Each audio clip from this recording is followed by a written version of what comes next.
alla stazione io e la mezzita, arrivo te nella pigliata mano,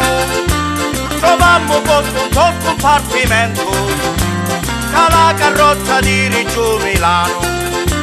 di fianco alla mezzita c'era un uomo, un bello biondo vestito per bene,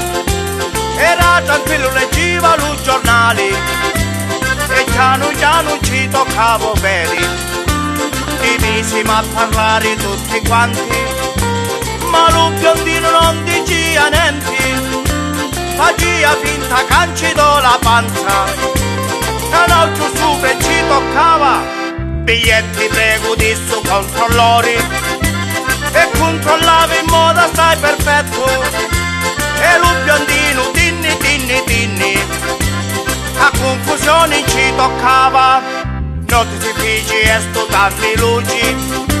resta oscuro lo scompartimento, un biondo lo sedile tirava avanti, e poi ci mise la mano a mezzo, lo catto che faceva asfissianti, e la mezzita era ormai bollenti, e lo biondino voluto imponenti, oscuro ci cacciava lì. Voleva vedere come ia finire,